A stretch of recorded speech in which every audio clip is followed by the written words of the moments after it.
Under neon lights we take a stand. Knights and wizards across the land. Ivan Van Norman, that is his real name, and he does still look like that, has left Critical Role Darrington Press. Apparently, he has been the director of Darrington Press for several years. I had no clue Ivan was working for Darrington Press. I cannot recall him ever being mentioned in a Darrington Publishing Press article before. I don't think I ever saw him playing with the gang. I mean, I obviously don't watch a lot of Critical Role, but I think I'd remember. I mean, I am old. Maybe, I don't know. Does anybody else actually recall that Ivan was working for them? Well, he's left. Apparently, he's been with them for several years. Darrington Press hasn't been around that long, but I guess he's been around for just as long as it's been thing. He announced on LinkedIn that he was going. He was the company director responsible for creative oversight, product development, and team collaboration, as well as providing a public presence of Darrington. Again, when? I do not recall ever seeing Ivan Van Norman in any connection with Darrington Press. If anybody else out there does, please let me know, because I can't think of one. I met Ivan years ago at HypnoComics. He was playtesting his zombie game, and I had a chance to sit in with them and play his zombie game. It was pretty good. It seemed like a pretty okay dude. But don't feel so bad. He is focusing more on his Hunter's Entertainment as well as several other passion projects. Now, it should be noticed that Ivan's position has now been replaced by Crawford, who's the creative director, game director, or whatever it is he's calling himself over at Darrington, working on Daggerheart as well as other new games as part of whatever Matt Mercer's plan to kill D&D is, or I don't know. I mean, I think we've said 1,000 times now, and I'll say it once again, associating yourself with Jeremy Crawford is not going to help your brand. I literally cannot believe that after 2023 that you would want him to come work for Darrington Press when you could have had Ivan, who apparently was there. And whatever happened to Steven? I mean, Mr. Daggerheart, Mr. Candle Obscura, the guy who wrote the game. Where is he? Is he still with Darrington, or has he just kind of been shuffled off and replaced by Chris Perkins? What does this mean for the future? But once again, yeah, Ivan Van Norman has left Darrington Press as their creative director, company director, to replace by Jeremy Crawford, who's now, I guess, the new creative company. I don't know. The public presence of the company, but I don't remember him ever doing it. And I'm not saying this to be a jerk. I literally don't remember any connection between Ivan and Darrington. So if anybody else does, please let me know. It's Origins this weekend. I don't know if you knew that. Our good friend Double D is over at Origins right now posting. So we should have some news from Origins probably tomorrow for new games and stuff like that. Tomorrow is also Free RPG Day. If you are lucky enough to live near a store that actually supports Free RPG Day, but don't be upset because of your store doesn't, because it is very, very expensive to do the Free RPG Day. And for the little amount of stuff that you get in exchange, yeah. So here's the list. As of now, the list might change. And if you miss out on it, don't worry, because this stuff is often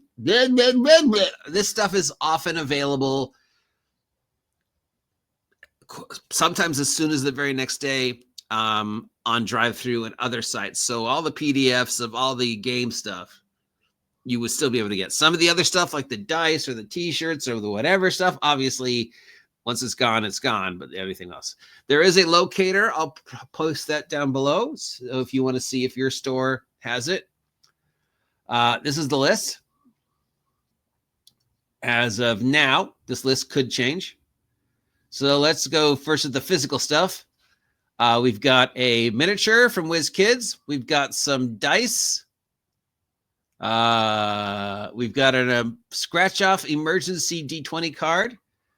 And the biggie for this year is a Hank the Ranger pin. Hank, the character from Dungeons and Dragons. So, I mean, dice and a pin and a figure. They've had better stuff. All right, now let's look at the adventures. We have a 3-adventure bundle from Ghostfire Gaming of Grim Hollow, Aura, and Earthreal Expanse. A quick start from Chaosium for the basic RPG, one of my favorite systems. We've got the kickstart from Green Ronin for the Expanse role-playing game. Now, many of these are free, available on RPG or sites, like drive-through, the PDFs of these. We've got an adventure from Free League Game for Dragonbane. If you want to ever follow out what's going on with Dragonbane, follow my good friends Jeff's Gamesbox. From Son of Oak Games, we've got Legends in the Myths and Otherscape.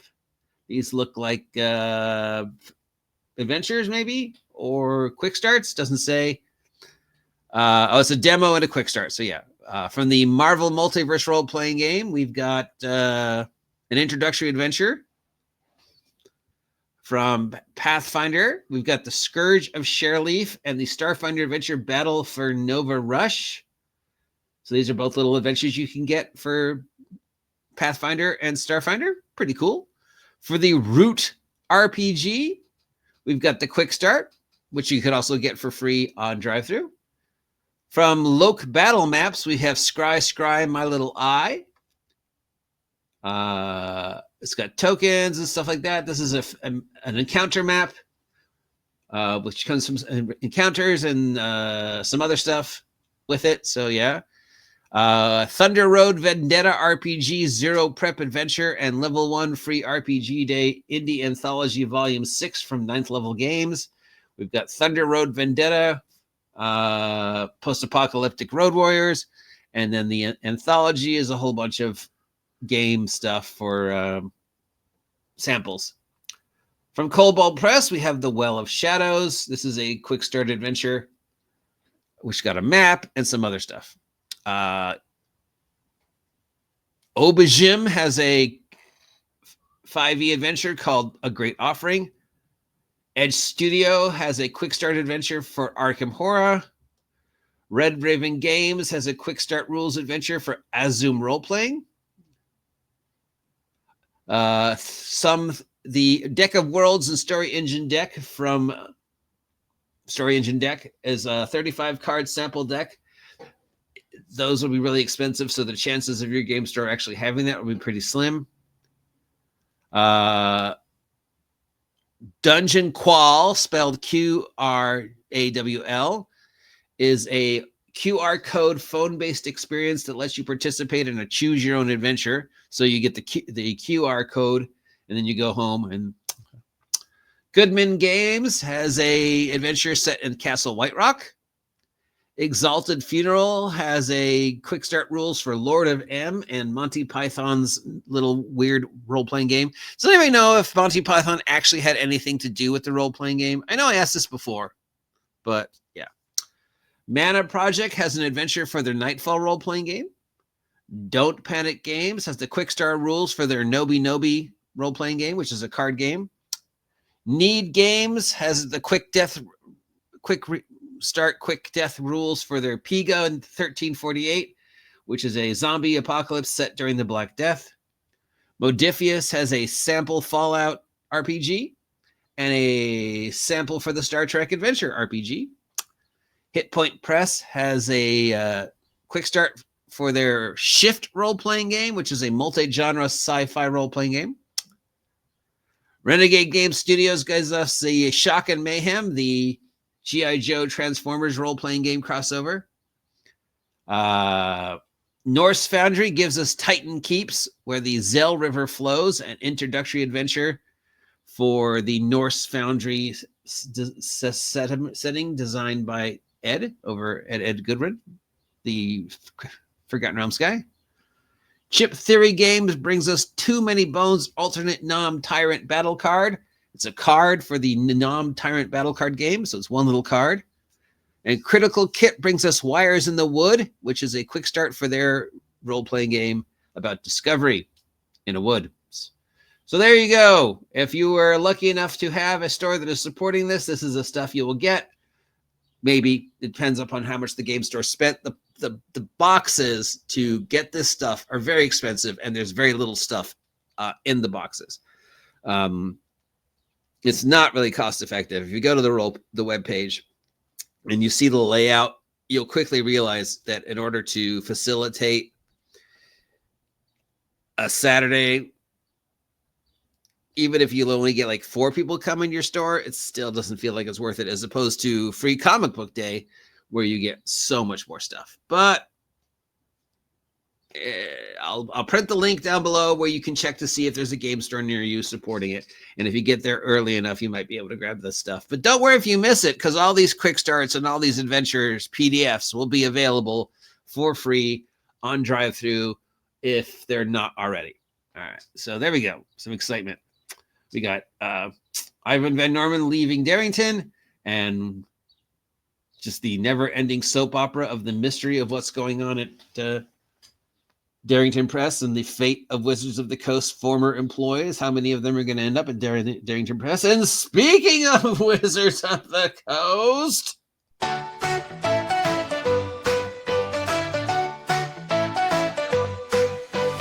laughing aloud now, magic in the air. Wands roll around us, cast away our care.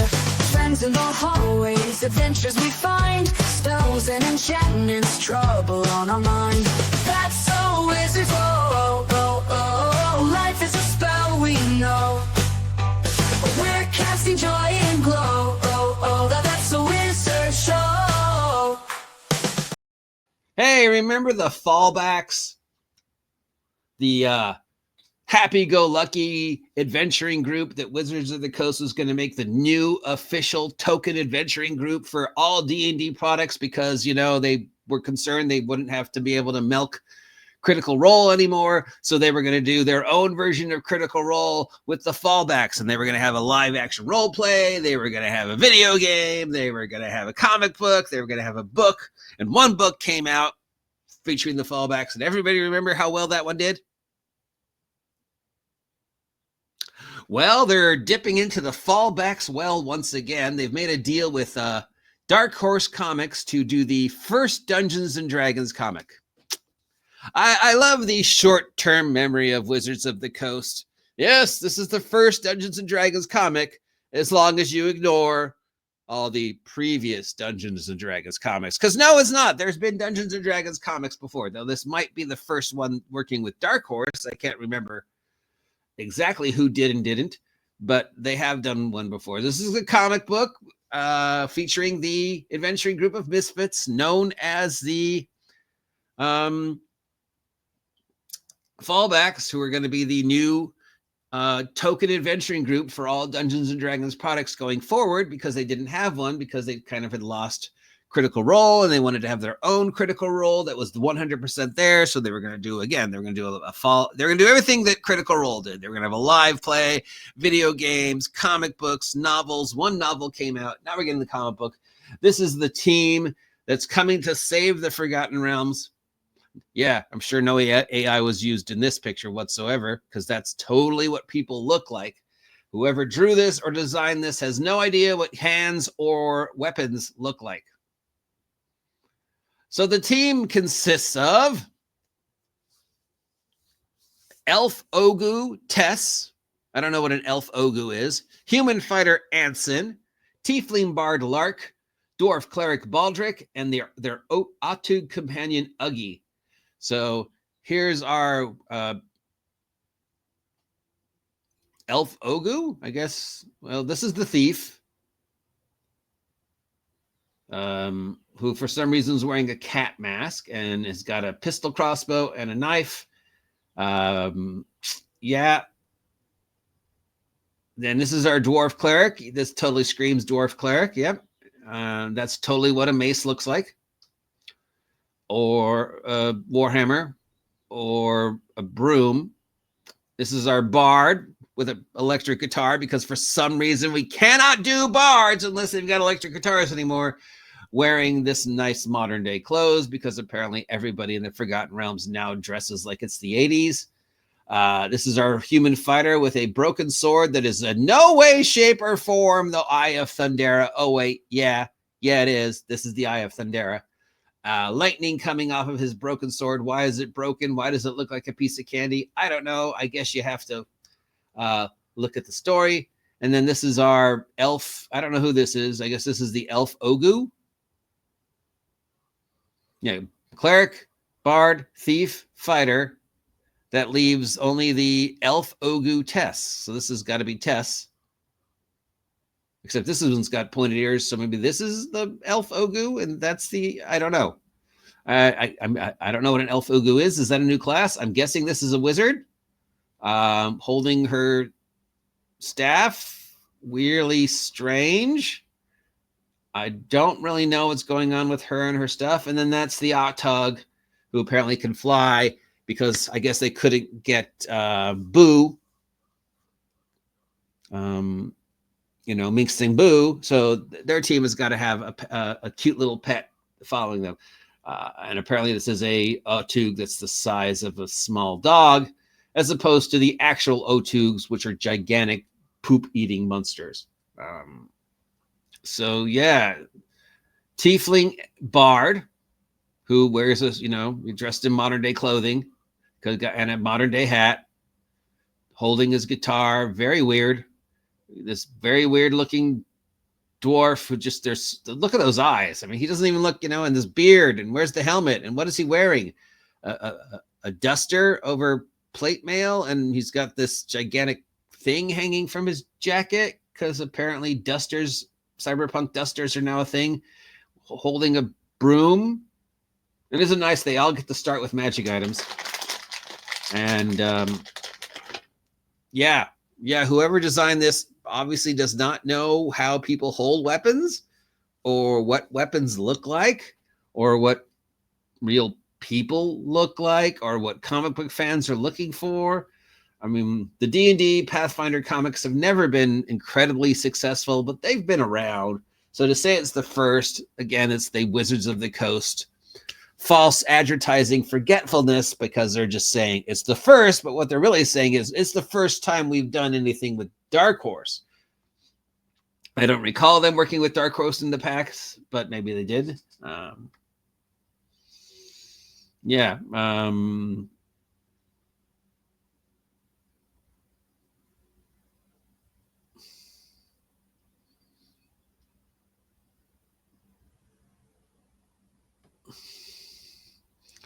Okay, so wait, where's the thief? Maybe this is the half ogre, half elf thief. So we got, feels like there's somebody missing. Anyways, that's the picture. This is the thing. Who's going to rush out and buy the Fallbacks comic book? Who thinks that Wizards of the Coast is going to be successful with their Fallbacks live play and the Fallbacks book and the Fallbacks video game, and replacing all the iconic characters that we associate with the Forgotten Realms with the Fallbacks? Anybody? Anybody at all? Anybody? Bueller? Going once? Going twice? Yeah, no one. No one. If you want to develop your own in-house homogenous group of adventurers, well, first you got to feature them in the adventures, and second, you got to allow it to happen naturally. Critical Role happened naturally. Minx and Boo happened naturally. Drizzt happened naturally. Tensor and Mordekainen and all those dudes happened naturally and evolved naturally. You can't just force this down our throat. You can't just show a bunch of people live playing and say this is going to be as big as Critical Role, because we all know how well it went over when you first announced them last year, or was it the year before? Yeah. So, but just remember, this is the first Dungeons and Dragons comic ever, as long as you ignore all the previous Dungeons and Dragons comic. Theme song!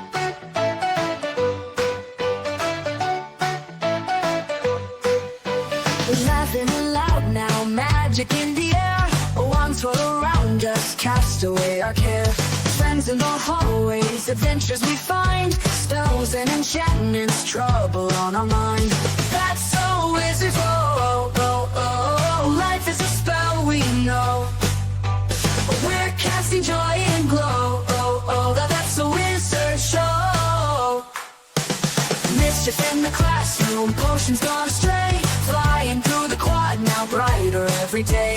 Laughter we cry hard, sneaking out at night, cloaks in the moonlight, everything feels right.